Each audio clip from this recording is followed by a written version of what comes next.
I am a tomato. Yeah, I got the most obvious fact out of the way. Well, anyway, people get me confused with an apple. Well, because I'm not an apple, because I bruise easily and I taste way different, and I'm a vegetable. Oh wait, I forgot, I'm a fruit. Darn it. Well, anyway. Viva la Unión Soviética y Stalin.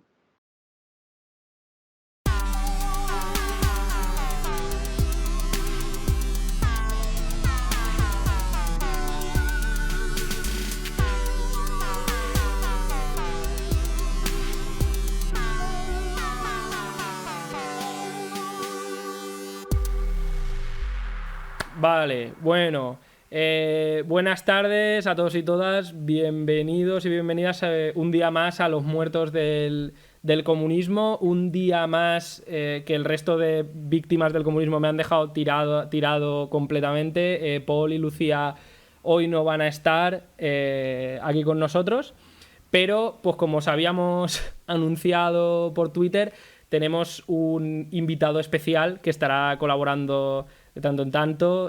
Puedes presentarte si quieres un poco. Hola, buenas tardes, Alberto. Bueno, soy Miguel. Más o menos tengo, digamos, una formación académica en temas de comunicación y entonces de vez en cuando pues me pasaré por aquí para contaros las últimas novedades de la política institucional española. Correcto, es decir, pues bueno, va a ser nuestro reportero más dicharachero, ¿vale? En todas las redes que van tejiendo las tarántulas que viven alrededor del Estado, ¿vale? Del Estado burgués. Entonces, Miguel va a ser un poco el que nos guíe con estas cosas, porque como habréis ido notando, pues más o menos nosotros nos preparamos bien las cosas de brocha gorda, pero cuando llega el momento de entrar en detalles vamos muy a salto mata, ¿vale? Entonces, pues eso, Miguel de tanto en tanto irá viniendo por aquí por el programa y nos irá guiando.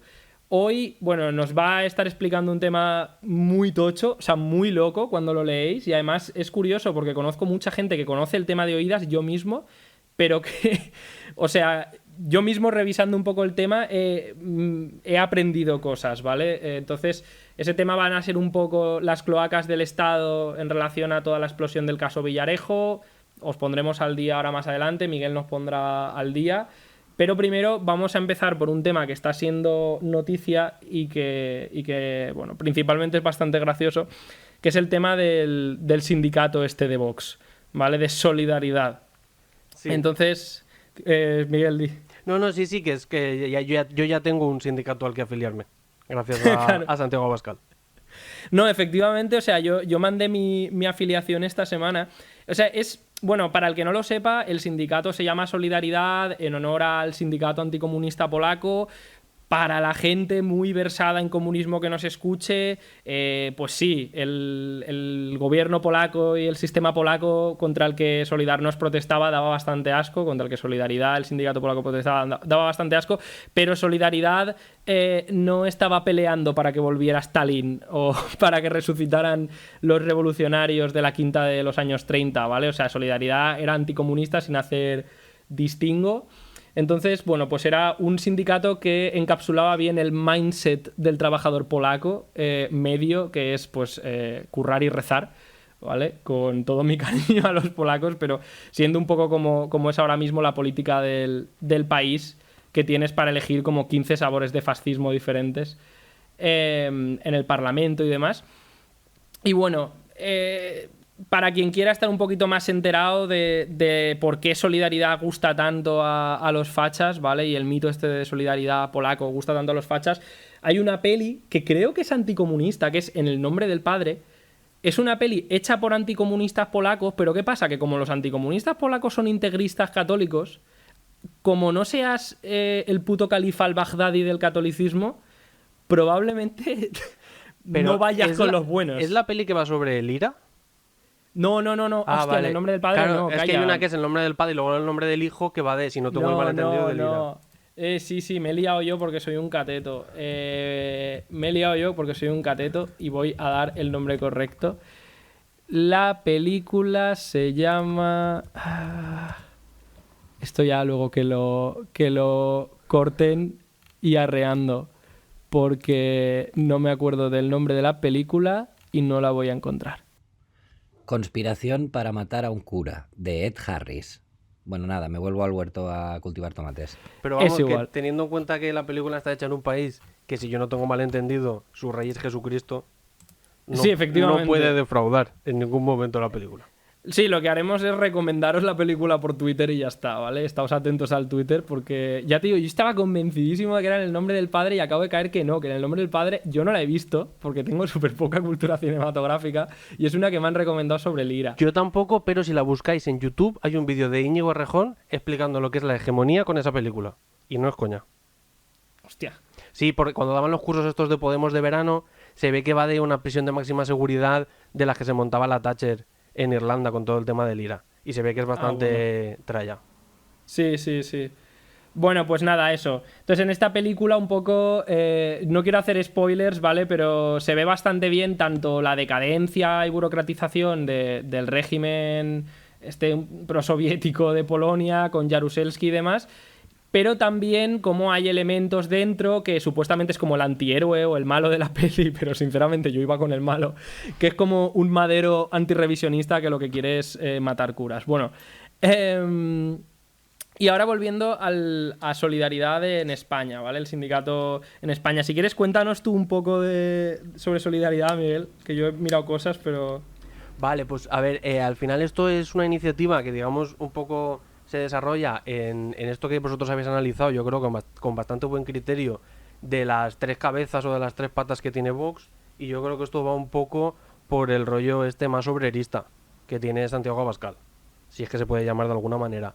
Entonces, a mí la duda que un poco que tengo es saber esto exactamente en los centros de trabajo cómo se va a enmarcar, porque a ver, sindicatos políticos que son como partidos políticos y que son sindicatos chungos, pues todo el mundo conoce, pero que luego realmente tengan implantación en el centro de trabajo, yo no sé si es que van a entrar de mano de las empresas, rollo sindicato vertical, o qué rollo se van a llevar. Pero vamos, al final lo que dicen es bastante peligroso. Sí, yo lo estuve viendo. De hecho, bueno, yo creo que cualquiera que se lea el programa de solidaridad, los 12 puntos, las 14 palabras de solidaridad para defender a los niños blancos, si os leéis los 12 puntos de solidaridad, ¿vale? Vais a ver que hay muy pocas demandas que vayan en beneficio directo de los trabajadores, ¿vale? Realmente es claramente un caballo de Troya para dinamitar los sindicatos, pues con demagogia barata, pero dinamitarlos, pues prohibir que haya X número de liberados, como si los liberados los pagara el gobierno, y cosas del estilo, ¿vale? La única medida social es el tema de subir el salario mínimo interprofesional, tampoco dicen a cuánto ni nada así. Pero que no dicen a cuánto cuando ellos votaron en contra en el Congreso, que Claro, es lo más que esa es la gracioso. otra. Y aparte Que esa una es la subida del otra. salario mínimo que era bastante ridícula. O sea, me refiero, no es un salario, no fue, se quedó, creo que era en 900 y pico euros. O sea, que es que no llegaba ni a 1.000 euros la subida Claro que del gobierno. Está por debajo de muchísimos salarios de convenio. Claro, claro. Es decir, que realmente no alcanzaba a la mayoría de trabajadores. Sí, pues eso. A ver, yo entiendo que aquí hay varias cosas, ¿vale? Vox es un partido muy genuinamente posmoderno, aunque no lo parezca y aunque ellos quieran dar imagen de lo contrario. Vox es un partido que funciona muy cara a la galería, muy en el rollo alt-right esta americana. Tienen un poquito de calle, pero sobre todo son un partido de hacer owned ahí a la peña, sacar cosas muy provocadoras, y saben jugar muy bien con las teclas de la prensa y saben ponerle las cosas muy en bandeja a la prensa. Por ejemplo, yo cuando vi esto y me leí los 12 puntos y el manifiesto y su puta madre, lo primero que pensé es, madre mía, esto a los trabajadores se la va a traer al pairo. Ahora, a los becarios de prensa, en plan, de los periódicos grandes y a los consejos editoriales, esto les va a sonar súper obrerista. O sea, esto les va a venir de perlas para continuar la narrativa mediática de que los trabajadores son catetos de ultraderecha que se van con Vox y que Vox está llevando a los trabajadores detrás, como supuestamente pasa en Francia, cosa que estadísticamente ni siquiera es cierta en Francia o es muy discutible, ¿vale? Porque es la abstención la que se lleva los trabajadores mayoritariamente. Pero aquí, bueno, esta táctica de montar sindicato del partido yo creo que tiene mucho de mediático. Habrá que ver, como tú dices, yo lo estaba pensando esta mañana, creo que, bueno, puede ser que les funcione de casualidad si logran meterlo como sindicato de empresa, cosa que, por cierto, tiene consecuencias. Es decir, si lo que quieren es conseguir voto obrero, no acaba de convenirles mucho entrar como sindicato de empresa, porque los sindicatos de empresa la gente está afiliada por miedo, no porque les encante. Ya, y aparte te lo ves venir, o sea, sabes quién está en el sindicato, que normalmente es el encargado o es algún trabajador así, que luego realmente es bastante chungo.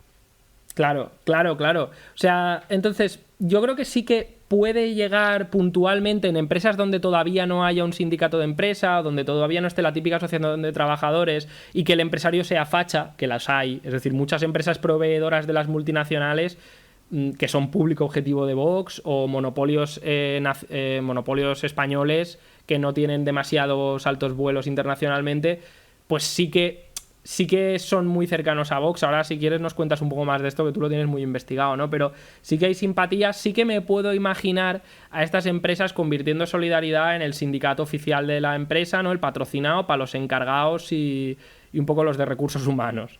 Y la cosa es, bueno, ahí la apuesta desde luego no es el obrerismo, ahí la apuesta es la contraria, la apuesta es tener, pues bueno, esa pátina cara a la prensa, esas capas medias de las empresas y el típico trabajador que quiere salvar el culo a costa de vender a sus compañeros o que está cagado de miedo, porque sí, es decir, sí, o sea, si tú eres un hijo puta en la empresa, pues digamos, hay sitio en el barco para un hijo puta. Lo que no hay sitio en el barco es para todos los obreros. No, pero claro. para uno o dos, sí. Entonces, bueno, esa carta se lleva jugando. Esa carta no la ha inventado Vox, no la va a inventar Vox, pero perfectamente podría jugarla. Lo que desde luego no está encima de la mesa es que estos vayan a ser el sindicato que demuestre cómo se tiene que hacer las cosas. Si es que llega a despegar, que yo tengo verdaderas dudas de si esto realmente va a pasar de ser un juego mediático que luego calará entre la sección de profesores de autoescuela de Jaén, ¿sabes? Y 4 sitios más. Lo he dicho a Reu, que no se enfaden los profesores de autoescuela de Jaén. No, pero es que yo precisamente tengo mis serias dudas de que esto incluso ellos a nivel interno lo vean como una cosa que puede pasar. Es decir, al final, como tú bien dices, es un partido que en ciertas cosas tiene bastante que ver con, yo creo que con Podemos, aunque Podemos sí que es cierto que tiene un background detrás de todo el tema de movimientos sociales y de Izquierda Unida y de cosas que esta gente no tienen, o sea, de reuniones y de calle, pero que al final no dejan de ser el partido de los memes. O sea, al final, la gran aportación de Vox durante los meses del confinamiento es decir que Pedro Sánchez era el sepulturero y que Pablo Iglesias era el vicepandemias. Que, a ver, tiene bastante gracia, pero que más allá de esto, esta gente, pues es que no está para muchas otras cosas. Porque al final, digamos que la gente como el Espinosa de los Monteros y toda esta gente, que son gente ultra rica, tampoco les hace mucha falta. No, me refiero a esa gente, yo no incluso ni creo que en sus empresas vayan a implementar a este sindicato, cuando por otro lado las grandes centrales sindicales, que más o menos son medio decentes, muchas veces ya funcionan más o menos así, en grandes empresas y en contextos muy concretos. Claro, en empresarios que ya sean cercanos. ¿Puedes contarnos un poco, que me habías comentado antes, el tema este de los empresarios cercanos a Vox, para que la gente se haga una idea, que me he quedado flipando? Sí, a ver, al final esto yo creo que no hay que tomarlo como en la literalidad, pero que creo que sí que es como bastante... como que es una muestra de realmente lo que está pasando y cuál es un poco el análisis de clase que hay detrás. Y yo venía a hablar aquí un poquito pues de Juan Roig y de la Asociación Valenciana de Empresarios. Para el que no lo sepa, la Asociación Valenciana de Empresarios es una asociación del País Valenciano que aúna como a unas 100 empresas aproximadamente, pero que no son la carnicería de la esquina de tu casa, sino que son en plan macroempresas. O sea, en su directiva el capo es Vicente Boluda, que es presidente de Boluda Corporación Marítima, que ha sido... Esos son los de los antiguos astilleros, ¿no? Es que yo creo que sí, porque al final, por lo que he leído, el pavo este ha tenido la flota de empresas marítimas más grande de Europa, la segunda en el mundo en remolcadoras y como la tercera en el continente en salvamento marítimo. Es decir, esta gente son... O sea, aquí dentro está metido Daxa, está metido una empresa que tiene diferentes colegios concertados y privados en la Comunidad Valenciana como Mascamarena. Son gente que sabe de lo que está hablando. Y entonces... Mira, esto es estupendo porque es un ejemplo perfecto de burgués imperialista y encima monopolio y encima diversificación. Claro, en y el mucha gran monopolio. empresa que factura muchísimo y que depende, por ejemplo, de Inditex. O sea, en plan, como este rollo ya de producción en cadena. Es decir, yo solo produzco para Inditex y el día que Amancio Ortega esto no le cuadre, yo me voy a ir a mi casa. Pero todavía no lo sé. Claro. O sea, es un poco Claro. este rollo. Entonces, al final Juan Roch, si bien es verdad que es una de las grandes fortunas de España, y luego también hablaremos de él cuando hablemos un poco de corruptelas varias, él tiene una fijación con España que no es normal. ¿Vale? Yo creo que hay 3 ejemplos. Uno es que durante el confinamiento... Espera, que la gente puede no saber. Juan Roch es el capo de Mercadona. Sí, ¿no? el presidente de Mercadona. O sea, Mercadona, que en España, el que no lo conozca, es que no sale a la calle, es como el supermercado más grande o de los más grandes que hay, que Yo se lo además... compro en Consum. Ya, yo, se lo compro. yo también, pero me refiero a que al final es como una de las cadenas más grandes, Sí, una sí. de las fortunas más grandes y un tipo que decide cosas. Y que además se van a gloria de que creo que es como casi el 100% de los trabajadores que tienen plantilla son empleados fijos. Y además yo tampoco me quiero meter mucho, pero yo no he ido a ningún Mercadona donde me haya atendido un inmigrante. Me Sí, refiero sí. que no Es es totalmente que cierto. no creo que sea una política concreta de la empresa, porque eso tiene que ser hasta ilegal seguro, pero que bueno, que al final esas cosas están ahí. Entonces, durante el confinamiento se le vio creo que una vez en concreto en una de las concentraciones que montaba pues Vox y la extrema derecha así un poco al estilo Núñez de Balboa en un cuartel militar que hay en la Alameda, en una zona de Valencia. Y entonces se le vio, se le hicieron fotos y luego él dijo que es que vivía por allí, que es cierto, y que había salido a caminar porque era cuando ya se podía salir a caminar y que se había cruzado pues con gente que conocía y que se había quedado allí saludando. Que ya tiene... Lo cual es casi más sintomático Claro. que si hubiera ido a la concentración. Es como si. O sea, yo no conozco a nadie allí. Claro, es que es en Quiero plan... decirte. Y aparte, yo la reflexión que hago con esta gente es en plan... Juan, tú no tienes la necesidad de hacer esas cosas. Tú descuelgas el teléfono y te hacen caso. O sea, es que este hombre mañana juega el teléfono y llama a Pedro Sánchez y Pedro Sánchez le coge el teléfono. O sea, no estamos hablando de un cualquiera. O sea, no son Sí, gente sí. de, digamos, de las capas medias más acomodadas en la pequeña burguesía que tiene que salir a la calle a hacer ruido porque si no, nadie les hace caso. No, este hombre sabe lo que hay. No, claro. Otro ejemplo muy claro fue que además fue como justo después del confinamiento, que aquí en Valencia el ayuntamiento le ha cedido unos terrenos durante 50 años, que luego cuando pasen los 50 años en teoría tienen que volver a suelo municipal, que es para montar todo el tema este del Pamesa Valencia, que es un equipo, bueno, que ya no se llama Pamesa Valencia, que es el Valencia Basket, que es el equipo de básquet de la ciudad, donde van a montar rollo pues como una alquería y zonas así como de entrenamiento para los alevines y todo este tipo de cosas. Yo creo que tiene que ser un rollo como la Masía. Entonces, en un principio, la idea es que se llamara el espacio Valencia Arena, si yo no recuerdo mal, un poco al estilo del Madrid Arena. Sí que es cierto que puede ser que en el contrato no estuviera blindado el nombre para luego intentar que alguna empresa te lo patrocinara, como el Within Center en Madrid, por ejemplo. Y entonces, después de que todo el mundo había dicho se llama Valencia Arena a muerte, este hombre el día de la presentación dice que se llama Casal España Arena. O sea, imagínate cómo fue la cosa hasta tal punto que la gente de Compromís y del PSPB, del Partido Socialista en el País Valenciano, que son los que gobiernan en el ayuntamiento y en la comunidad autónoma, le dijeron, córtate un poco, chacho. Que al final nosotros no somos muy listos y no te hemos blindado esto por contrato, ni hemos hecho porque esto sea así, pero por favor, que la gente se está... O sea, fue como la coña del momento, que además le pusiera de nombre primero Casal, que es lo que en Valencia los casales son locales donde los falleros se reúnen. O sea, encima como para darle ya el toque regionalista máximo. Sí que es verdad que aquí ha rectificado y ahora se llama Casal España Valencia Arena, si no recuerdo mal. Pero dejando claro que Valencia es España. que además claro. que O sea, que este hombre tampoco es que sabe con nadie quién esté va. poniendo... Nadie está tampoco discutiéndolo mucho, ¿no? Es una cosa que él por si acaso lo quiere dejar. Claro. Y Quiero luego decir. ya el ejemplo, que para mí ya es más, que esto ya sí que roza un poco el psicoanálisis, es que el primer Mercadona original es de Tabernes, que es un pueblo de Valencia. Y entonces Sí. cuando este hombre cambió los Mercadonas a estos Mercadonas super tops, que son como entrar en una nave espacial, en plan que te hacen la comida, que son eficientes energéticamente y tal, habló con el ayuntamiento y les dijo que el primer Mercadona lo iba a remodelar, que además les iba como a peatonalizar y ponerles 4 bancos en la plaza, pero que lo único que les pedía es que si por favor les podía cambiar el nombre a la plaza.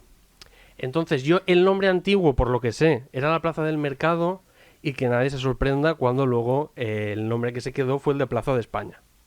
Y además es que lo buscas en la prensa y tampoco le dan mucha mayor importancia, porque no es que le cambiara el nombre a Plaza de Juan Roch o Plaza de Mercadona, Claro. que dices, bueno, pues al final tiene sentido, lo has pagado tú, le pones tu nombre.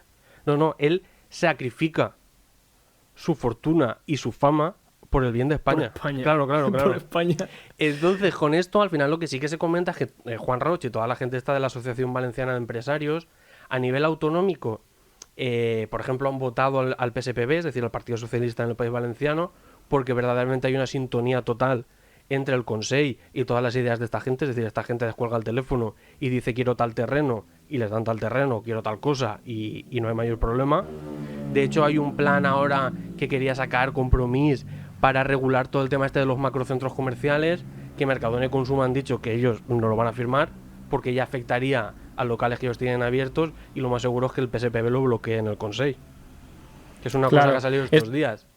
Pero Esto es estupendo porque, perdón, Sí. se ve muy bien lo que hemos comentado alguna vez, ¿no? Cómo el PSOE, el PSPB en este caso, el PSOE, por un lado, sí tiene esa base obrera, quiero decir, en el sitio donde yo vivo, joder, la agrupación del PSOE son todo trabajadores y jubilados del pueblo, de todas las edades y demás, y es una agrupación activa y otras menos activa, pero sí tiene esa base, ese voto obrero sobre todo, muy, muy tocho. Pero después, pues un poco lo que hace es administrar la institución conforme les llega. Y en el caso de aquí del País Valencià, con Ximo Puig, que es el presidente del PSPB, es que directamente lo comentábamos el otro día, ¿no? Que parece que es que viniera de regalo con la institución. O sea, es que este señor no tiene ni discurso, porque Pedro Sánchez, digamos, posa a la izquierda y vota a la derecha muchas veces, ¿no? Pero es que Ximo Puig no tiene ningún tipo de contenido político. No, él está en el centro. O sea, la idea es que cuando se construyó el actual Palacio de la Generalitat de Presidencia en la Plaza de Manises, él ya estaba dentro. O sea, esa es, al final esa es su idea, porque al final el PSPB aquí no gobierna desde los años 90, desde el 95, que gobernaba Lerma, que en fin, que Lerma ya le vale todo lo que hizo. Luego entró la época buena del PP y hasta hace 4 días esta gente no sabía lo que era tener responsabilidades de gobierno. Entonces... Claro, pero uno esperaría que justamente por eso la primera hornada, ¿no?, de gente que entra, aparte de los supervivientes políticos a toda esa época de no pillar cacho, que muchas veces van a ser los más diablos, también hubiera algo de, aunque fuera algún demagogo o algún populista criado puramente en la política de oposición. Pero no, es que todos los que entran son grises gestores. Y como tú dices, o sea, es que el palacio lo construyeron alrededor de Ximo Puig. Él ya estaba allí, él vio cómo llegaban, se lo ponían alrededor y... De hecho, antes de seguir con esto, 2 cuestiones que están planeando, y es que él se quiere presentar a la reelección, y los últimos grandes fichajes que están haciendo, el último gran fichaje fue Jorge Alarte, que ahora lo ha metido de embajador en Madrid, de relación de instituciones con las Cortes o no sé qué movida, que es el embajador en Madrid. Porque cuando él era aquí en la oposición, si es que a eso se le puede llamar oposición, hizo muchos contactos en Madrid. Y se está comentando que al final el PSPB se está abriendo un poco hacia Toni Cantó, que ya se ha envainado la espada esta de samurái con la que iba a Trochimocho por ahí, y que la gente de Compromís, los de Podemos no tanto, porque ya tienen aquí sus cosas, y ya con eso tienen bastante, con aguantar un día más, pero que la gente de Compromís se está enfadando por los guiños al centro y a la derecha que está haciendo el PSPB. Y que con el tema de los presupuestos, aquí va a haber cosas, aquí va a haber tela que cortar. Claro. Y esto venía un poco porque al final esta gente aquí, por lo que decíamos, votan al PSOE, pero que para Madrid esta gente vota a Vox. Es decir, esta gente en Madrid sabe quién defiende sus intereses. Y que al final son Santiago Abascal y su camarilla. Entonces, que nadie diga que yo he dicho que esta gente mete la papeleta del PSPB en las elecciones autonómicas, pero que sí que es, digamos, como una cosa que no sería tan descabellado que pasara. Exacto. No, supuestamente podríamos Claro, porque el voto es secreto. plantearnos que... Exacto, el voto es secreto, pero no sé. Es como cuando anda como un pato y vuela como un pato. Es un pato, ¿no? efectivamente. Pues probablemente es un pato. Y probablemente vota Vox en las generales y al PSPB en las autonómicas. Estupendo. Pues si querías algo más de esto y si no pasamos yo por mí al tema del... Ya continuamos. Vale, pues vamos a pasar al tema estrella de la tarde, que es la operación Kitchen, las cloacas del Estado, Villarejo y el Opus Dei. Sí. Cuéntanos un poco, desarrolla un poco y yo te iré comentando cosas. Vale, a ver, pues un poco por ponernos en contexto. La operación Kitchen es una operación que el nombre se lo ponen porque el comisario de Villarejo, que ahora hablaremos de él, es como se refiere a el chofer de Luis Bárcenas, que para el que no lo sepa, Luis Bárcenas fue el tesorero del Partido Popular, que es como el gran partido de la derecha en España. ¿Vale? Entonces, la operación Kitchen consiste en toda una serie de operaciones y de seguimientos parapoliciales, es decir, al margen de cualquier tipo de control judicial, en los que un grupo de policías, con órdenes políticas de responsables políticos, de un ministro y de sus allegados, que ahora hablaremos, intentan que este hombre, que en aquel momento, que estamos en el año 2013, que ahora entraremos en profundidad, estaba diciendo que tenía cosas y que podía demostrar que toda la gente que en aquel momento estaba en el gobierno, entre ellos el presidente del gobierno, Mariano Rajoy, habían cobrado sobresueldos. Este decía que tenía esos documentos y entonces esta gente lo que quería era sustraerle esos documentos. Y podemos decir que la operación finalizó con éxito. Es decir, recapitulando, policía política del Estado dirigida a perseguir a un corrupto que quiere tirar de la manta para proteger a otros corruptos que mandan en el gobierno. Efectivamente. ¿Vale? De acuerdo, pues cuenta. Vale, entonces, el problema es que para hablar de la operación Kitchen es una pieza separada dentro del caso Villarejo, del que luego entraremos, pero que todo esto no se entiende sin la trama Gürtel. ¿Vale? En la trama Gürtel es una serie de investigaciones que se hacen sobre todo en la Comunidad de Madrid y en la Comunidad Valenciana, en la que se investiga que un grupo de empresarios, capitaneados por Francisco Correa, por Pablo Crespo y por Álvaro Pérez el Bigote, tenían como toda una serie de empresas que lo que hacían era hacer como regalos y donaciones y cosas extrañas a gobiernos del PP para luego llevarse todos los concursos públicos.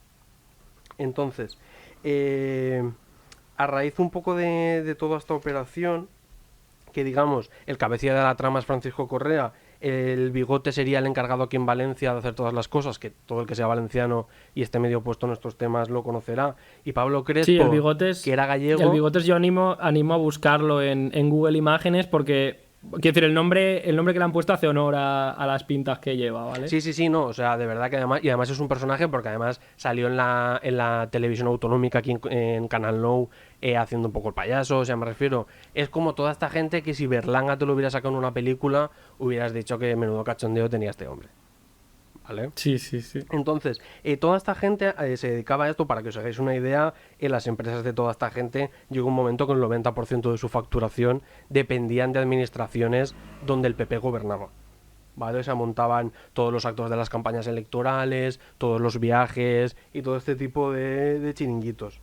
Y digamos que un tercer elemento de la trama, y que es un poco por donde viene todo esto, tenía que ver con grandes empresas, grandes constructoras, para ser más exactos, que pagaban o donaban dinero al Partido Popular con el objetivo de recibir a cambio contratos públicos.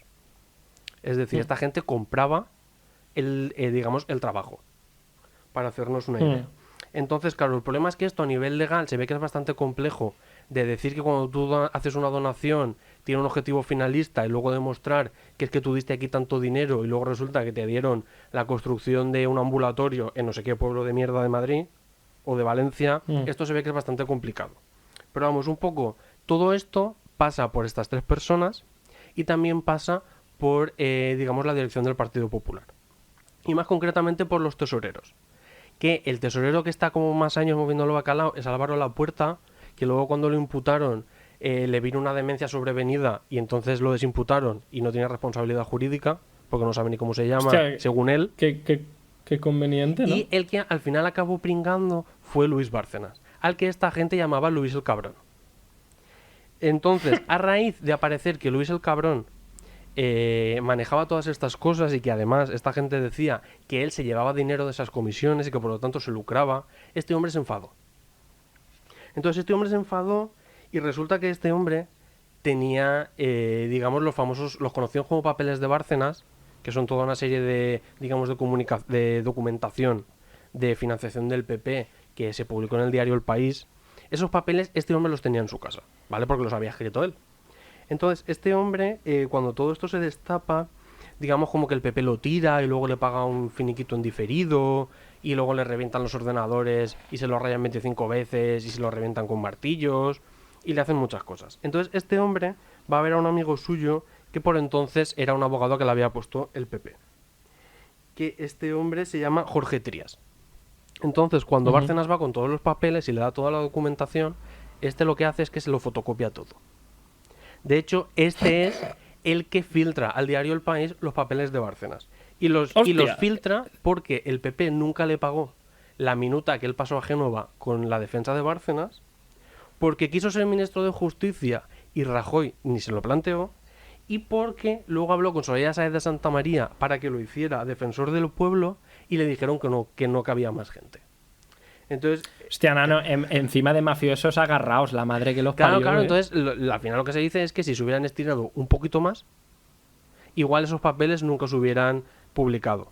De hecho es muy gracioso porque como unas semanas antes de publicarse, Pedro J. Ramírez, que era el director del Mundo, que era como el gran periódico medio conservador, pero más liberal y más moderno, por así decirlo, recibe un chivatazo de María Dolores de Cospedal, que por aquel entonces era ministra de Justicia, de Defensa, si no recuerdo yo mal, donde le dice que como se rumorean que existen ciertos papeles y que se van a publicar, que ella le cuenta una cosa y que él por favor que lo publique. Y lo que ella le cuenta es que efectivamente en el PP se cobraron sobresueldos, pero que todas las personas que los cobraron, casualmente ninguna estaba en el gobierno, eran todos de la época de Aznar, y casualmente habían pasado ya los 4 años que la ley entiende que prescriben estos delitos. Y que además... Este es poquito, ¿eh? Sí. A ver, aparte es que eso es otra cosa. El tema de las penas... Eso es una ley hecha adrede, claro. Decir... Y que además ella había sido la que había cortado con eso y que ella juraba y perjuraba que el presidente Mariano Rajoy nunca había cobrado esos sobresueldos. Entonces... Aunque en los papeles aparecía el misterioso M. Rajoy. Efectivamente. Claro, del que no podemos suponer quién es. Podría ser, yo qué sé, Morgan Freeman Rajoy, podría ser Mamá Noel Rajoy, pero bueno. Efectivamente. Entonces, sabiendo que este es un poco el hilo del que tirar, hay como cierta evolución que primero justifican lo que es la puesta en práctica de la operación Kitchen. Entonces, si quieres... Hasta aquí vamos a detener un momento, porque sí que quería comentar, hasta aquí de lo que estamos hablando es que el partido de los empresarios españoles y de buena parte de la pequeña burguesía y otros sectores medios de la población y adinerados masivamente, y el partido que un poco encarna mejor la ofensiva burguesa, es simultáneamente en sí mismo, ¿no? una trama de enriquecimiento de ciertos empresarios que encima aprovecha leyes cortadas a medida para que sean posibles este tipo de corruptelas, ¿no? Porque recordemos que en la trama Gürtel se libraron políticos porque la forma en la que se habían tomado las escuchas donde se les pillaba robando no estaban bien tomadas. Ahora me estás comentando que justo había una ley que casualmente, pues mira qué casualidad, tener la mayor trama de corrupción a escala española desde el franquismo, resulta que a los 4 años prescribe. Es decir... Coño, que esto ya nos da una idea de que esto de la corrupción, primero, no son políticos mangantes de las arcas públicas y ya está, es decir, son entramados donde el gran empresariado, una parte de él juega un gran papel y que, pues, hay una serie de leyes que lo facilitan y sirve un poco de lubricante a la economía española, porque es que las tramas vinculadas al caso Gürtel en Madrid y Valencia movían concursos millonarios. Por eso digo que servían un poco de lubricante, porque es que probablemente si la trama Gürtel no hubieran salido adelante muchos macroproyectos de los que tenían los gobiernos del PP. Efectivamente, además macroproyectos que, aparte de que se lo daban a las empresas amigas, luego encima esta gente aún se pasaba del presupuesto y aún nos costaba como 2 o 3 veces más. Que de hecho, por ejemplo, en el caso de la Comunidad Valenciana, si no recuerdo mal, nosotros montamos como una especie de palacio para que jugaran al tenis y donde se hacían los open de tenis y todo esto, que allí encima iba como una especie de cobertura de ladrillo. Llegado el momento se habían pasado tanto del presupuesto que no lo pusieron, y de hecho si vais al lado donde se hace, que es por la zona del oceanográfico, siguen allí porque se gastaron tanta pasta que ya no les quedaba más dinero para poner aquello. Ni para Ni para retirarlo, Y, y lo por tenemos ejem- en un descampado con 4 vallas. Sí, o obras mal licitadas y mal dimensionadas. Por ejemplo, un palau de la música, un palacio de la música faraónico con una acústica de mierda. Y con un ascensor que además eh, cuando llovió se inundó todo y tuvieron que secar los trajes que valían una pasta en el río, que es donde está el Palacio de la Música, que se secaran al sol. Sí, y un ingeniero de obras públicas me explicó que uno de estos edificios, creo que el propio Palau, el forjado, el suelo, para que nos entendamos, pesa tanto que cada año se hunde como medio centímetro en el suelo, una barbaridad Pero si así. es que si el aluminosis era una cosa del franquismo, digamos, de este mal saber hacer de las empresas durante el franquismo, lo que yo no sé es cómo todavía hay edificios públicos que no se nos han caído encima. Porque yo no quiero saber Claro, los claro. cimientos, cómo están hechos, ni el material que se ha utilizado. Porque al final solo llevaban todo ellos a la buchaca. O sea, y es que no había más. Claro, efectivamente, por eso aquí estamos viendo un poco, ya digo, la corrupción no solo es un lubricante a veces de negocios del sistema, sino que también muchas veces es un sumidero en el que salen a relucir todas las políticas burguesas llevadas a su extremo. Por ejemplo, los sobrecostes son una cosa que creo que fue en los años 90 o los 2000, preparando la burbuja inmobiliaria, cuando básicamente se dio carta blanca para que hubiera sobrecostes en los proyectos de obras públicas, que antes estaban mejor regulados en ese sentido, ¿no? O sea, hay una serie de políticas que es como todo acaba confluyendo para que esto pueda pasar. Claro, claro, claro. O sea, es que... Y aparte todo esto es, al final, es como dinero de todos. O sea, me refiero, es dinero que sale, en su gran mayoría, de los impuestos que pagamos los trabajadores. Tanto los Claro. impuestos, digamos, indirectos como el IVA, como luego impuestos directos de las nóminas. Para que se lo lleve esta gente. Claro. Porque no son suficientemente ricos. Y es que luego pasaremos a hablar de gente que ha dado dinero y veremos a ver si esta gente de verdad lo necesitaba o no lo necesitaba. Pues nada, continúa si Vale, quieres. Perdona entonces, que- digamos que todo lo gordo de toda la operación Kitchen es en el año 2013, pero esto más o menos empieza a finales del año 2012. Es decir, a finales del 2012, Bárcenas ya estaba despedido del Partido Popular. De hecho, el juez Baltasar Garzón, que luego hablaremos de él, porque telita, pide una comisión rogatoria a Suiza porque entendía que este hombre tenía allí muchísimo dinero escondido. Que esa comisión rogatoria le llegó ya, o sea, llega al gobierno del PP por pura chiripa, y es que todo esto se junta cuando en el año 2010, no sé si os acordaréis, la OCDE decide retirar a Suiza de la lista de paraísos fiscales. Y entonces, a través de un acuerdo con Francia, digamos, nosotros teníamos firmados un acuerdo con Suiza y teníamos una cláusula de que digamos que el tratado que mejorara el nuestro era al que nos quedábamos, no pudo llegar esta comisión rogatoria. Que lo que decía es que este hombre tenía cantidades ingentes de dinero en diferentes cuentas. Estamos hablando de hasta 47 millones de euros en diferentes cuentas en paraísos fiscales, en Suiza, para ser más concretos. Claro, entonces aquí, que primero está todo el rollo este de los paraísos fiscales, que eso es de traca, todo lo que está pasando, porque además vamos a seguir hablando de paraísos fiscales. Y es que si al final tú has trabajado toda la vida, digamos, porque este hombre era senador, además rollo senador por Cantabria.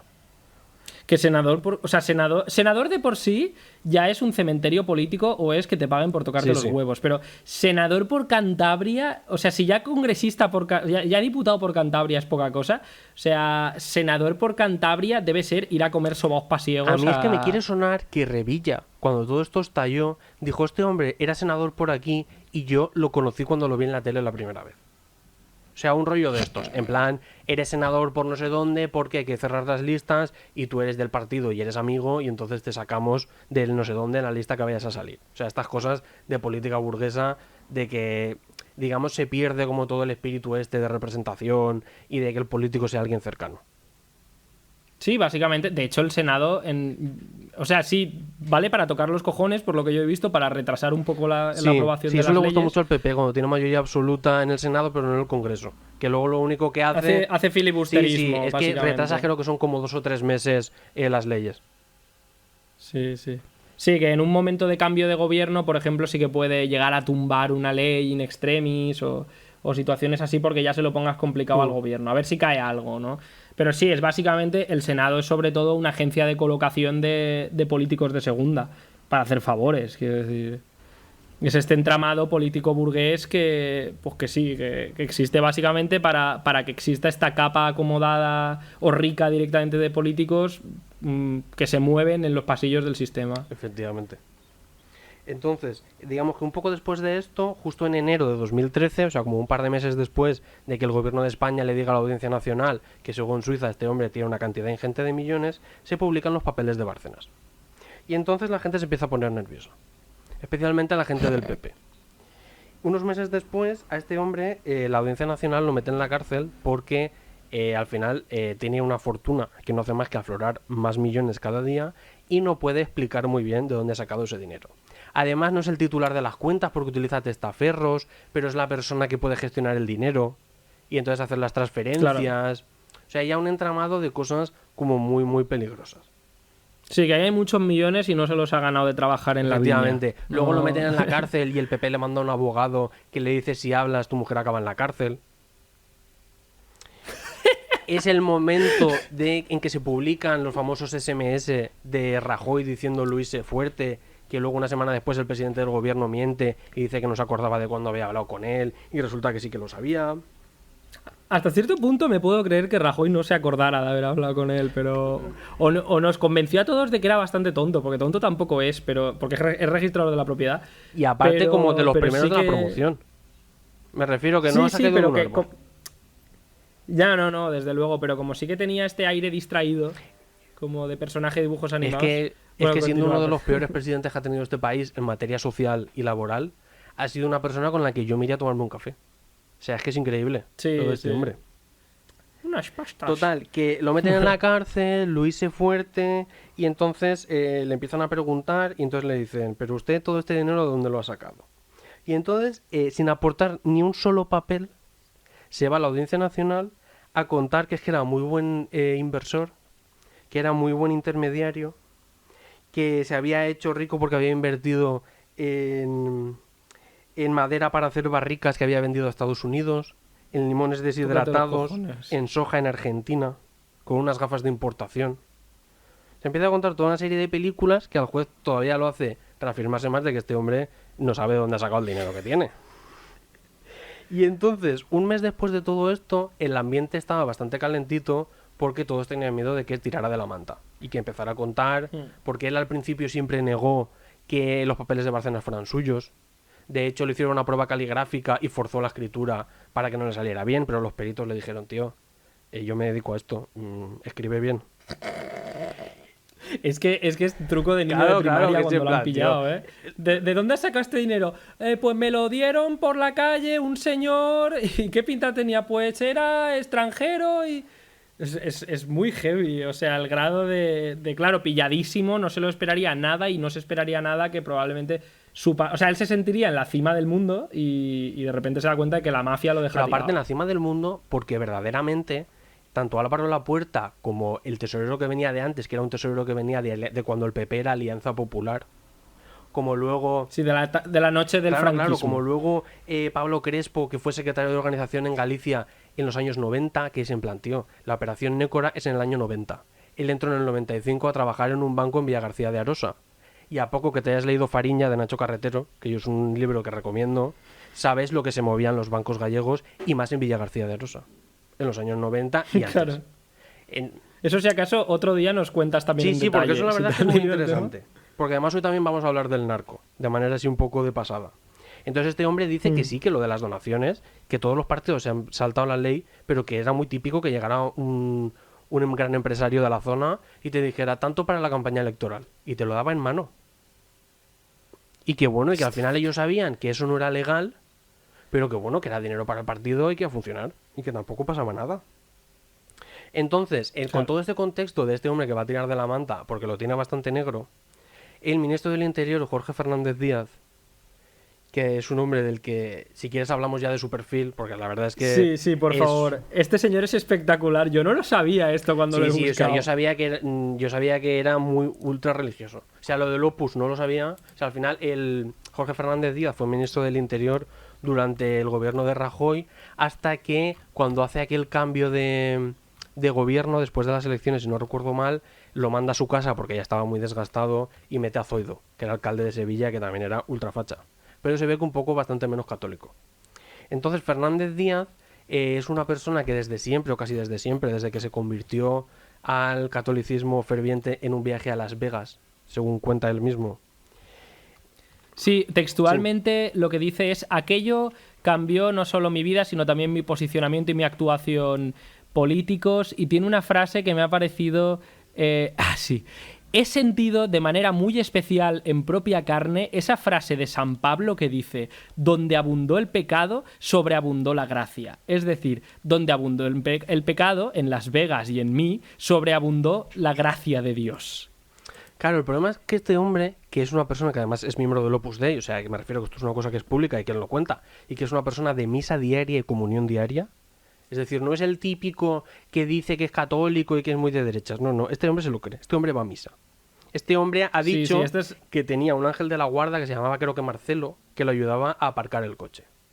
Pero es que... Claro, este es de los de Dios es grande, hazlo súper por Claro, 1,50 claro. más. O sea, que lejos de todo esto, él contó hace unos meses que habló con el Papa Ratzinger, con Benedicto XVI, y al Benedicto XVI le advirtió que todo el tema de lo que estaba pasando en Cataluña, es decir, del referéndum del 1 de octubre y del independentismo de querer separarse de España, era un plan del diablo. Y en plan, él se queda callado y dice, del diablo. O sea, no, me lo dijo, sabía de lo que estaba hablando. Y me dijo que todo esto venía porque España tenía una buena hoja de servicio con el catolicismo y con Dios, y que desde la época de las cruzadas y la reconquista, siempre el maligno había querido acabar con España y con su unidad territorial.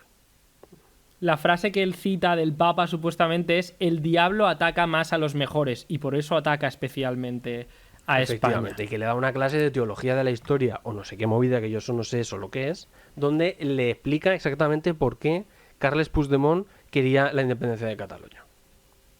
O sea que, ojo. Y entonces este hombre, como no podía ser de otra manera, digamos que se junta, por lo menos a nivel político, con gente como él.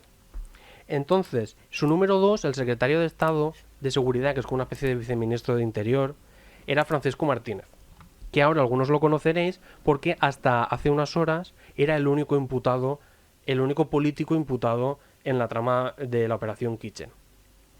Entonces este hombre, aparte de que es una persona que no viene de la política de toda la vida, sino que se metió en la política gracias a que conoció a Soraya Sáez de Santa María y la estuvo asesorando para unas movidas que ella le pidió, llegó un momento en que cuando vio que después de todo lo que había pasado con la Kitchen lo dejaban solo, se fue a un notario y registró todos los SMS y los WhatsApps que tenía de Jorge Fernández Díaz y similares.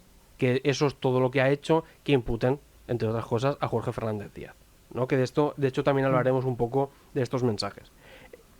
O sea, pensemos, perdón, que Jorge Fernández Díaz es el tío que ha sido ministro del Interior en la práctica. Joder, es el jefe de la policía en España, ¿vale? Para que nos entendamos. Es el tío que mandaba las cargas policiales contra la gente que protestábamos cuando la crisis económica. Y yo al menos no lo sabía, que teníamos a un integrista católico al mando de la policía del país, lo cual es ya espectacular. Que además está imputado en una trama de corrupción, que eso ya es... Pero bueno, eso ya sabemos que viene de serie. Claro, pero es que o sea, el ministro era Fernández Díaz, el número 2 era Francisco Martínez, pero es que el director general de la policía, Ignacio Cosidó, es una persona de misa diaria también. Que de hecho, a Cosidó, que luego Rajoy lo hizo portavoz en el Senado y luego al final se lo acabó cargando por maroto porque a este le habían sacado unos WhatsApps donde hablaba de un juez que estaba bien colocado y que era amigo suyo, que era el juez este del Supremo que luego juzgó y metió en la cárcel a toda la gente esta del Procés, que ahora no me acuerdo del nombre. Este hombre lo que vio es que cuando vio que la cosa se ponía fea, se puso de lado, y algunos cuentan que es que verdaderamente él se creía lo de la independencia de la policía. Y otros dicen que aparte de creerse eso, es que él quería seguir en su puesto y quería seguir ganando sus buenos dineros. Y que entonces Claro. por eso, digamos que se puso de perfil, y por eso yo creo que a él en principio no le van a poder sacar nada. Yo me imagino que con este rollo de los integristas católicos en altos cargos del Estado profundo, ¿no? De las fuerzas de seguridad del Estado, los ministerios de Interior, yo creo que tiene cierto sentido, en el sentido de, coño, cuando eres un poco el que ve lo más descarnado de esto, ¿no? El que ve las cosas chungas, el que ve que todo esto de la democracia es una filfa, es una cortina de humo, una tapadera, y que a la hora de la verdad, cuando algo amenaza mínimamente el orden de los negocios, se actúa con toda la contundencia y saltándose todo tipo de restricciones. Yo creo que tiene sentido que existan como estos dos perfiles tan diferentes de, por un lado, cínicos absolutos sin apego a nada, como Bárcenas, pijos absolutamente cínicos y psicópatas, o como luego veremos Villarejo, que ya es un personaje salido de una peli de Santiago Segura, o luego integristas de estos que tienen una visión del mundo en puto blanco y negro, en la que, pues, realmente ellos la democracia no se la pueden creer porque Dios no es democrático. Quiero decir, hay un orden natural de la sociedad, y si es así es porque Dios lo quiere, y además un poco el Opus Dei razona así, y es un poco un deber sagrado mantener el orden, pues porque es que, claro, es que coño, hay que reflexionarlo fuertemente. El ministro de Interior creía que detrás de Artur Mas y Puigdemont estaba Lucifer. Bueno, eso dice él, O sea, que lo creía el Papa. Que ya a mí me preocupa porque Bueno, yo al Papa, o sea, yo no lo tengo por una persona estúpida, y mucho menos a Ratzinger. Pero luego él asume la tesis de Ratzinger. Claro, por eso quiero decir, asumo que si lo cuentas porque Claro. lo creo, como mínimo lo cuenta como algo de, bueno, es un punto de vista interesante. Claro, Solo quiero, en plan, yo no digo que sea así, pero bueno, quiero que tengáis en cuenta que la persona que habla con Dios Claro, o dice sea, no esto. tengo pruebas, pero tampoco dudas. Es un poco Claro, la idea. literalmente. O sea, que para hacernos una idea, Cosidó era este que le daba medallas policiales a la Virgen. O sea, que es un cofrade de estos, o sea, un rollo neocon bastante chungo. Y luego, para acabarlo de adobar todo esto, hay un hombre que es Silverio Nieto, que es cura, amigo íntimo y algunos dicen que hasta confesor de Jorge Fernández Díaz, que fue director de los servicios jurídicos de la Conferencia Episcopal en la época de Gescartera, del caso de Cajasur, de luego todo el tema de los casos de pederastia, de la inmatriculación de muebles a la iglesia, de inmuebles de la iglesia. O sea, un tío que para ser cura, que además antes había sido policía, es muy chungo. Sí. O sea, es que este tipo... De hecho, este tipo... ¿Cuántos? Escúchame, que hay puerta giratoria entre el Vaticano y la policía Yo no lo sabía. española. Esa no la conocía. O sea, yo entre la extrema derecha y la policía me lo puedo llegar a plantear. Pero entre el sacerdocio y el servicio a la unidad de España, no. Y aparte que el tío este, lejos de ser cura, que bueno, cada uno en su vida puede ser lo que quiera, es que era bastante chungo. Porque lo han sacado como una de las personas que hacía de recadero en la kitchen. Y que de hecho cuando detienen a uno de los inspectores, que luego veremos que estaba metido en todo el entramado, el cura estaba con él. O sea, hasta estas alturas, y aparte es un cura que si lo buscáis en Google, tiene un bronceado impecable y aparte bastante peligroso, muy rollo Silvio Berlusconi. La verdad. Bueno, Entonces, cuando todo esto se empieza a poner así de feo, esta gente decide que aparte de que va a intentar entorpecer todo lo que pueda y más la acción de los tribunales, y entonces veremos toda la que lían con Gürtel, que luego al final, entre lo de Gürtel y las escuchas ilegales y lo de las tumbas del franquismo, a Baltasar Garzón lo vuelan de juez. Que ya Baltasar Garzón es un tío del que hablaremos luego, porque ya era bastante chungo de juez, pero es que de abogado no se ha quedado corto. Pues luego veremos a quién se ha dedicado a defender.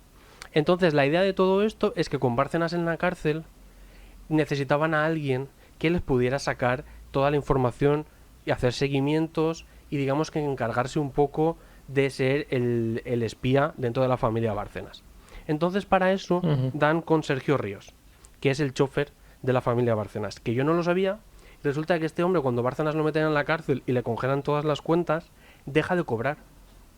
Y entonces la familia lo tenía como una persona amiga de la familia porque trabajaba sin cobrar.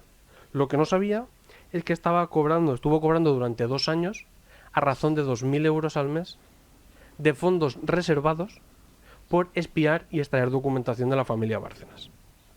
¿De fondos reservados? De fondos reservados del Estado, que para el que no lo sepa, los fondos reservados son una partida de los presupuestos generales del Estado que el Estado español se reserva para operaciones que tienen que ver con la seguridad. Son unos fondos reservados que nunca nadie explica para qué van, pero que luego en la práctica pues van para sobornar a gente, para comprar armamento, digamos pues, con todo el tema este de ETA, y luego intentar vendérselo y meterlos en la cárcel, pagar chivatos, Es decir, es dinero del que este no es el primer caso de uso de, digamos, de forma fraudulenta de fondos reservados, porque si os acordáis en los años 90, Luis Roldán, que fue director general de la policía, huyó a Francia porque se había llenado los bolsillos de dinero de los fondos reservados. Que además luego le mandaron un espía del CSID a Francisco Paesa para traérselo aquí y al final lo engaña y se lo trae para acá y aún se lleva algo de pasta. Que el que quiera seguir el hilo de esto, hay una película que se llama El hombre de las mil caras, que está muy bien y te lo explica todo. Y luego también Vera, que fue director o algo del Ministerio del Interior con Felipe González, también lo meten en la cárcel porque con los fondos reservados se financió el GAL, el Grupo Antiterrorista de Liberación, que era la guerra sucia del gobierno del PSOE contra ETA. Que aparte luego eran bastante poco eficaces, pues se cargaron a gente que mandaba bastante poco. Pero bueno. Sí, y cayeron varios civiles por el camino. Entonces, deciden que van a comprar a este hombre, que le van a pagar 2.000 euros al mes, pero es que aparte sabemos que no solo han sido 2.000 euros al mes, sino que han sido 2.500 euros en dietas debidamente justificadas. Es decir, este hombre... Este lleva los este hombre papeles. ha presentado tickets, Sergio Ríos, el chofer, de cuando iba al Burger King, de cuando iba al Vips, de cuando iba al restaurante super top de Madrid, para que... Hostia, macho, 2.000 euros al mes y el cabrón cobra el Burger King al Estado, la madre que lo Pero parió es que también. cobra 2.500 pavos en dietas, 500 en transporte, 195 sin concepto, y luego además un inspector de la policía se gasta 700 euros en comprarle una Glock, una Glock que es una pistola, para el que no lo sepa, en una armería Para que no haya claro, oído rap. para dársela a este hombre y que haga no sabemos bien el qué. Es decir, un policía le compra una pistola a una persona que no es policía para que la lleve encima. Madre Entonces... mía. Perdón, me hace mucha gracia como detalle el hecho de... O sea, lo pijo que hay que ser por parte de la familia de Bárcenas, ¿no? Lo pijo y lo acostumbrado que hay que ser a la que la gente te haga la pelota por un poco por arrimar el ascua a su sardina para que pienses que tienes un chofer gratis. O sea, porque es amigo tuyo. Es en plan, coño, yo tengo amigos, muy buenos amigos y no soy chofer. Efectivamente. ¿Sabes? Pero es que además de todo este dinero que le han dado a este hombre y todas estas cosas, lo que le prometen y luego acaba pasando es que le dan una plaza de funcionario de la Policía Nacional. Es decir, este hombre a día de hoy, porque esto lo sabemos, o sea, este hombre con 42 años se gradúa en Ávila. Es decir, la foto de la promoción tendría que dar vergüenza, porque para el que no lo sepa, Porque sería claro, él sería el padre. Él y No, ya él está. sería el padre de todos los demás. Sí, que por Ávila serían Claro, no, otros pero me tres. refiero, en Ávila es la escuela de policías. Entonces, cuando te sacas la oposición, van todos a Ávila durante un año, en el caso de escala básica, y 2 en caso de escala ejecutiva, digamos, a hacer más exámenes y a estudiar y donde te enseñan ya las cosas concretas. Entonces, este hombre entra el penúltimo en Ávila. Mientras está en Ávila, se dedica a vacilar a los demás chavales de que él es intocable y que aprueba sin estudiar, porque muy listo tampoco era. Cuando lo promocionan de Ávila, lo mandan a Les, que es un pueblo de Lleida, a la unidad de extranjería, Sí. y de allí, mediante una comisión de no sé qué de servicios, una figura administrativa, la Policía Nacional se lo lleva a Madrid, a una comisaría en el barrio donde vive su exmujer y su hijo. A la unidad de transportes, a la brigada móvil, donde se dedica a inspeccionar autobuses, trenes y además tiene el AVE gratis. Pero es que no contento con esto, el fulano este empezó a ser chofer de Bárcenas, porque primero lo era de Francisco Granados, que fue un gran capo del PP de Madrid que actualmente está en la cárcel.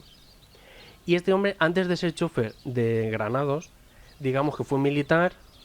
Luego no se le conoce mucho oficio, lo detienen por tenencia ilícita de armas y durante unos meses, según él, es portero de discoteca del Flowers, que es un macroburdel que hay en Las Rozas, y se hace muy amigo de una persona que era un chivato de la Unidad Central Operativa de la Guardia Civil cuando los atentados del 11M.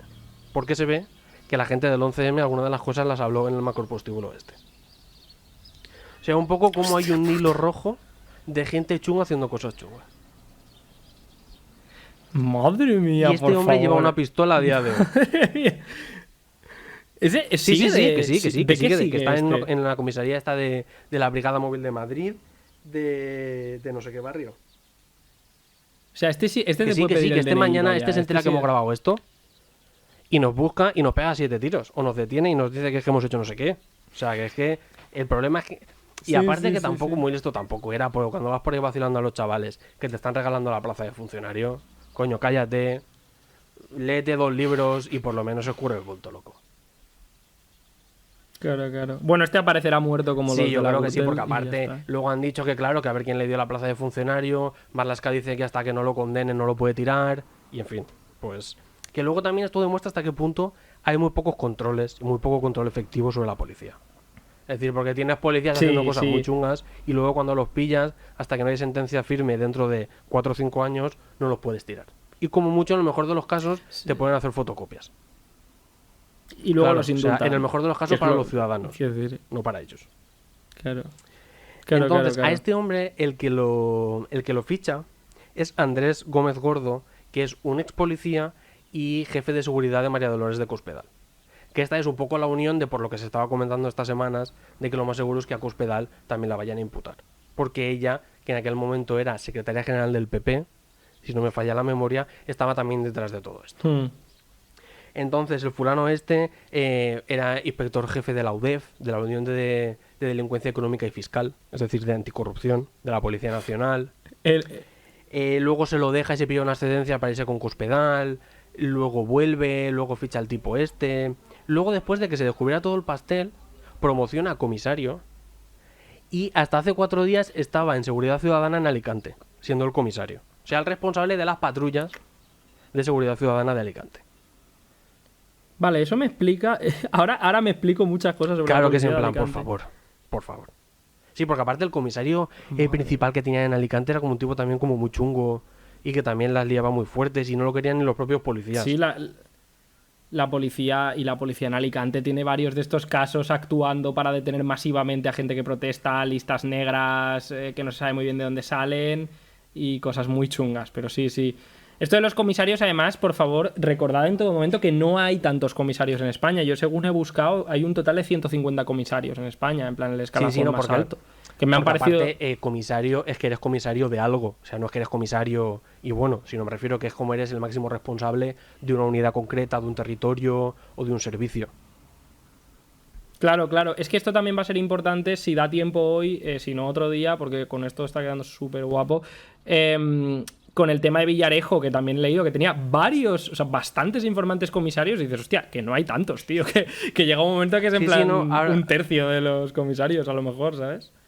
Sí, no, ahora pasaremos a lo que es la policía patriótica que decían ellos, que realmente es una brigada política, y veremos como todas las personas, igual el que menos graduación tenía era inspector jefe. O sea, que no es que estamos hablando de que son 4 patrulleros que se vuelven locos. Entonces, de hecho, el Andrés Gómez Gordo, que su hermano Miguel Ángel Gómez Gordo, aparte de estar implicado en un secuestro de una ciudadana china para las órdenes de Gaopín, de la Operación Emperador, hace un montón de Sí, años en sí. Madrid, en Collado Villalba, se dedicó, por ejemplo, es el que hizo el famoso informe PISA, que es el informe de Pablo Iglesias, Sociedad Anónima, donde decía que a Pablo Iglesias y a Podemos los había financiado Venezuela y el gobierno de Irán. Es decir, este informe, que todo el mundo sabía que era falso, que de hecho este hombre escribe y presenta como con un membrete de la UDEF, pero que sin firmar por ningún policía y ni por nadie, todo el mundo da por válido, todo el mundo lo publica y luego se descubre que es una patraña y que no hay por dónde cogerlo. Claro. Esto ahora veremos que además no es casualidad, que estos informes vienen encargados desde las cloacas del Estado. Claro, o sea, digamos que las cloacas del Estado por un lado quieren servir para intentar quitarse de en medio a toda la gente que pueda acabar inculpando al PP y acabando y metiendo a gente en la cárcel y con todo esto, y luego por otro lado para quitarse a gente del medio. Que entonces sobre todo se centra en Pablo Iglesias, que después del informe PISA le sacan ese informe que publicó OK Diario de una cuenta en las Granadinas que hasta el banco, el European Pacific, no sé qué, salió y dijo, yo a este hombre no lo conozco de nada. Claro. No sé qué me están contando. Claro. O sea, es que aquí estamos hablando de una trama que no es una trama, que esto es una cosa que es importante porque que voy a hacer mucho hincapié y si hacemos una segunda parte otro día, por si se queda un poco corto el final, sobre todo el tema de Villarejo y la parte más de la policía patriótica, a lo mejor vamos un poco deprisa de más, ya lo veremos a fondo otro día, pero quiero hacer hincapié, o sea, cuando tú tienes sistemáticamente policías... corruptos, puestos a dedo, que tienen una relación bastante fluida con, al parecer, la Iglesia Católica y, sobre todo, lo que iba a decir, con tramas de corrupción varias vinculadas al empresariado español o a una parte importante del empresariado español. Y estos cuerpos, como digamos, recurren a fondos del Estado tanto para tapar vergüenzas de corrupción como para atacar a enemigos políticos, que al final es el puto Pablo Iglesias. Que ya hemos hablado más de una vez, que no es que Pablo Iglesias esté poniendo en jaque al Estado ni nada así, sino, vamos, el más, con lo mismo que como con Artur Mas y Puigdemont, ¿no? O sea, Sí, todo lo que es la Operación Cataluña, que luego hablaremos un poco el más también. mínimo inconveniente que altere lo más mínimo la estabilidad del Estado se encuentra con este tipo de mafiosos y ratas salidas de la peor cloaca interviniendo, ¿no?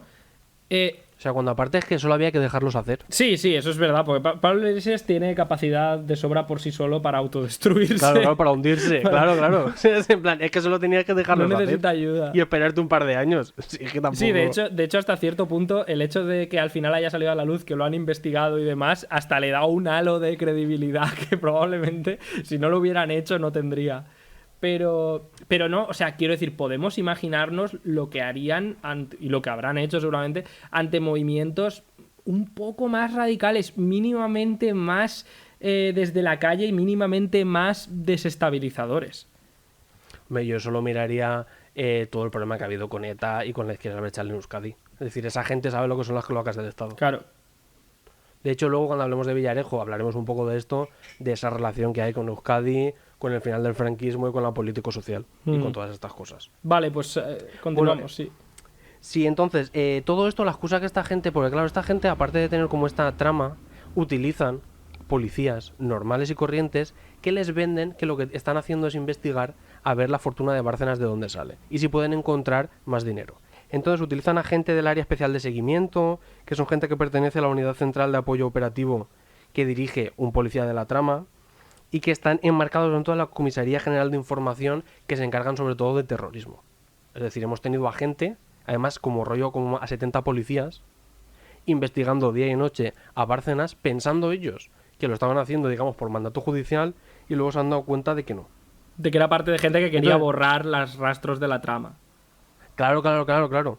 De hecho, hay una cosa muy curiosa, y es que en octubre de ese año, con Bárcenas todavía en la cárcel, un hombre llama a la puerta de la casa de Rosalía Iglesias, que dice que es cura, va vestido con una sotana, dice que viene de parte de instituciones penitenciarias, sube a su piso, está 20 minutos comiéndoles la bola, y a los 20 minutos ata a la empleada doméstica, a Rosalía Iglesias y a su hijo Willy Bárcenas, y les dice que necesita documentos y cosas que se tiene que llevar.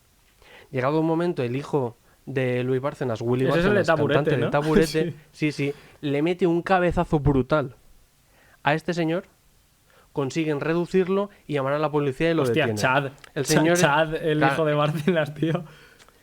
el señor este al final se ha descubierto que le pagaron 10.000 pavos por entrar allí, que es un delincuente común, que está condenado como rollo como a 22 años de cárcel, y que encima en Cuenca, donde está en la cárcel, le ha dado una embolia y ya no sabe ni cómo se llama.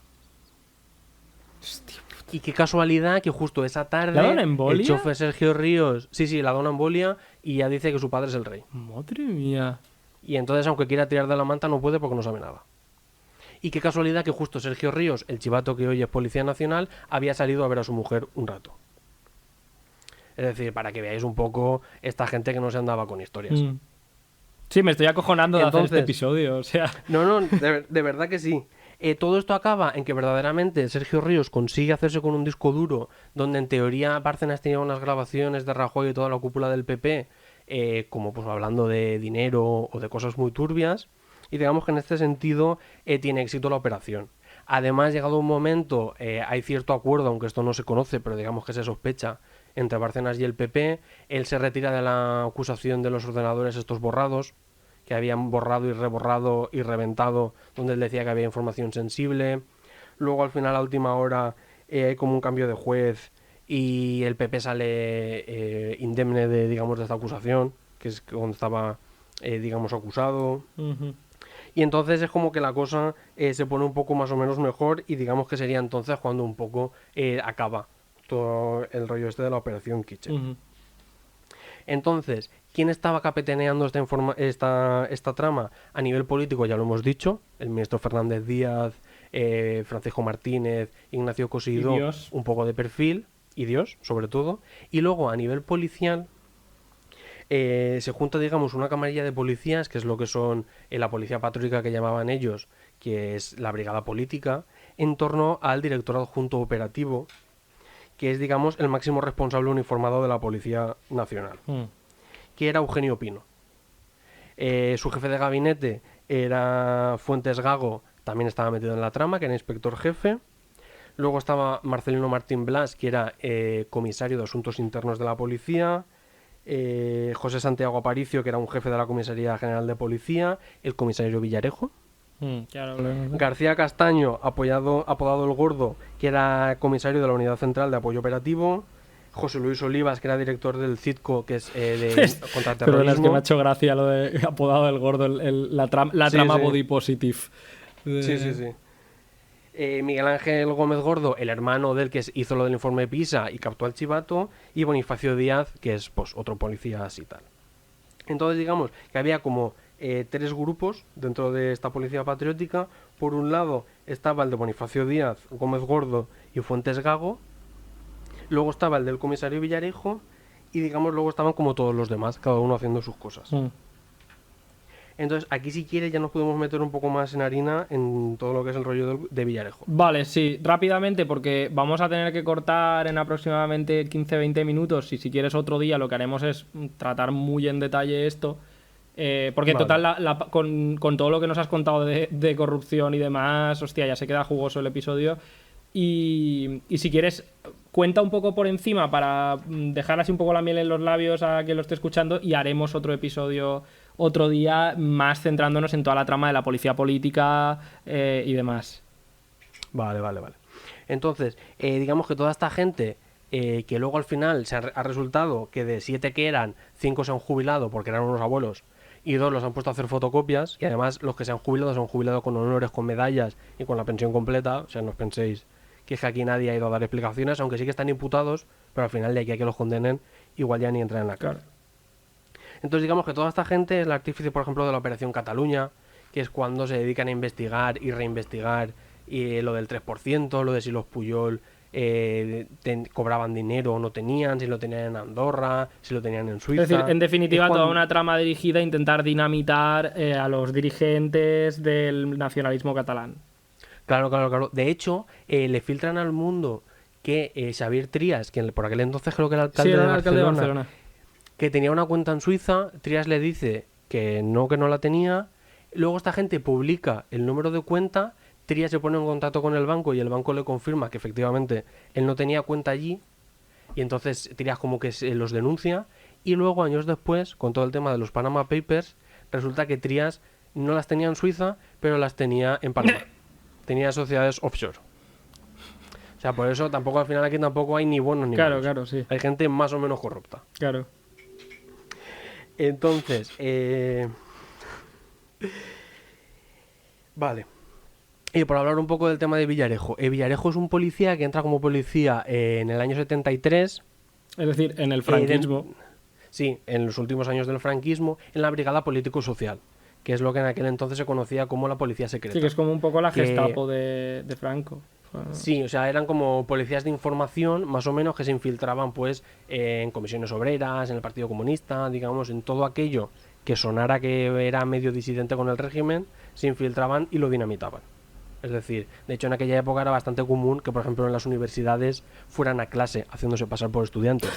Me los imagino, rollo, porque si son como Villarejo, macho, son en plan... me imagino eso, a un barbas de 50 tacos, oliendo a Ducado negro, a Fortunas negro, sentado con todos los universitarios con gafitas, porque es que... Sí, un rollo. A ver, lo bueno es que por aquel entonces todas las plazas iban sobre todo dirigidas a gente de la político-social, porque son los últimos años del franquismo, los años en vale, los eran que comisiones reclutas, obreras... digamos. Claro. Entonces son como chavalines que los meten allí a liarla. De hecho, esta gente, cuando se muere Franco, se montan un sindicato de estos chungos, que es el Sindicato Profesional de Policía, Anda.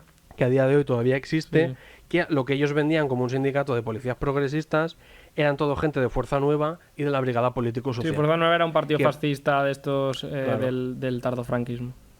Que para haceros una idea, cuando el golpe de Estado del 23F fracasa, y ya se sabe que ha fracasado, ellos aún esperan un día más para sacar un comunicado condenándolo.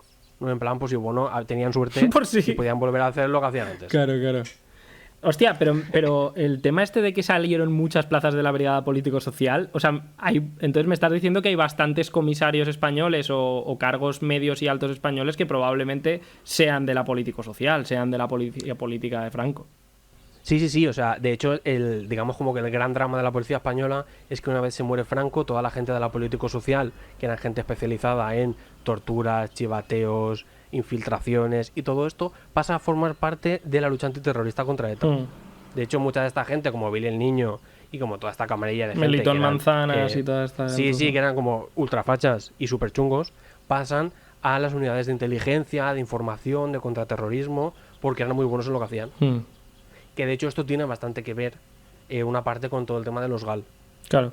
Es decir, al final había un sustrato del que nutrir todo ese entramado de policías matando gente. Claro. Porque sabían un poco lo que había, es a lo que se habían dedicado ellos antes. Y Villarejo viene de esa cosecha, de esa buena Claro, cosecha del entonces él viene- 73. Él viene de esa cosecha y además de estar como durante los años 80 siendo policía, luego se pide una excedencia, luego vuelve.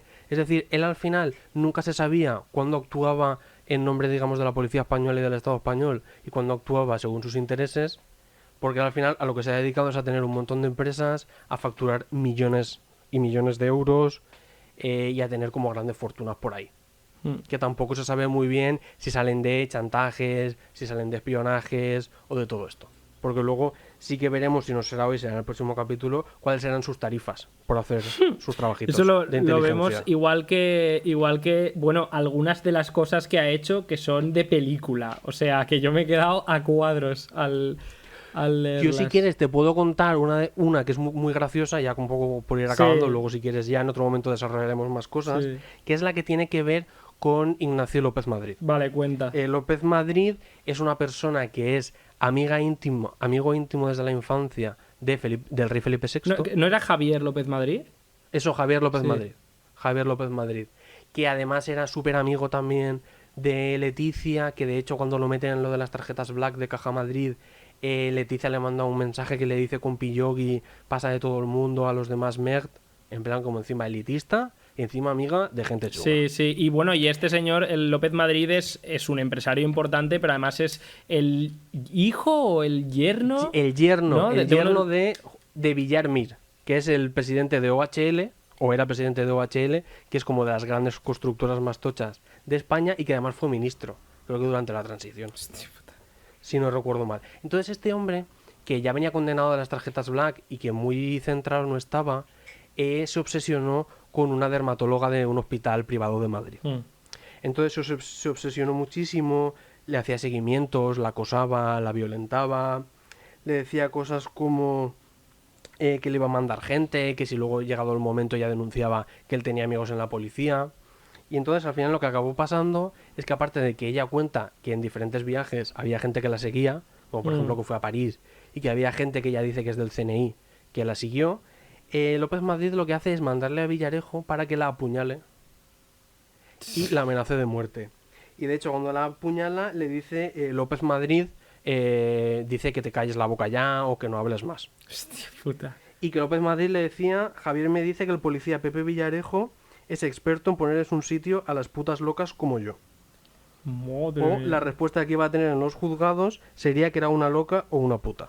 Madre mía. Esto le decía Javier López Madrid a esta doctora. Y Con dermatóloga. Pillogi de la reina y Y amigo empresario íntimo del rey. empresario, Y amigo superempresario. íntimo del rey. Sí, he leído algo de lo del amigo íntimo del rey, que era como súper pijo, era en plan, sí, él, no sé quién y no sé cuántos eran inseparables y se iban de fiesta todos los findes a la dehesa de no sé dónde con los caballos y... Es que los amigos del rey, eso sería un capítulo aparte, pero yo se los dejo una cosa que yo sé que eso es así, y es que uno de los mejores amigos del rey Felipe VI se llama Pelayo Primo de Rivera. Hostias. Yo no sé si de los primos de Rivera buenos, de los malos o de cuáles, pero Pelayo primo Yo de creo que Rivera. son todos los mismos, ¿eh? Porque Sí, no, seguro. son todos los... No hay tantos primos de Rivera en España. Madre mía. Vale, pues vamos a dejar a la gente con el cliffhanger aquí para futuros episodios de investigación con Miguel. Vale, si te parece cortamos aquí porque hay mogollón de información. Aquí Sí. capítulo va a ser para que la gente coja apuntes. Sí. No, y además, una cosa, y todas estas cosas no son cosas que me he inventado yo. Es decir, todo esto, sobre todo la gente de Público, Patricia López y Enrique Bayo, lo han trabajado muchísimo. Hay un documental de MediaPro que está bastante bien sobre las cloacas del Estado. Y digamos que todo esto lo podéis... O son sentencias o investigaciones judiciales o son cosas que fácilmente podéis buscar en internet. Sí, simplemente aquí es pues eso, que os pongáis al día gracias a que Miguel ha hecho esa faena, pero podéis contrastarla si no os lo creyerais, si os parece todo muy loco. Y luego, pues un poco daros esa síntesis de decir, vale, pero esto más allá de una trama, que es como se está presentando, es que como iremos viendo, a cada capítulo esto va a tomar un cariz más oscuro, porque nos vamos a dar más cuenta, ya digo, que esto... No, es que esto es el corazón negro, palpitante y oscuro, ¿no? del Estado. Esto es el mínimo común denominador, creo que se dice, del Estado, el mínimo al que se reduce el Estado cuando tiene que hacer frente a amenazas, a su estabilidad o a la estabilidad de sus representantes máximos. Entonces, pues bueno, con eso lo dejamos. Muchísimas gracias, Miguel, por hacernos de tour en el descenso a las cavernas del infierno. Gracias a ti. Y nos vemos en la próxima, muchos temas que tratar. Así que, Ale, y al público, pues como siempre, ¿vale? Seguidnos en Twitter. Si podéis, rascaos el bolsillo y suscribíos al Patreon, que son nada, ahí por menos de 2 euros al mes. Y nada, un abrazo a todos y todas como siempre. Adiós.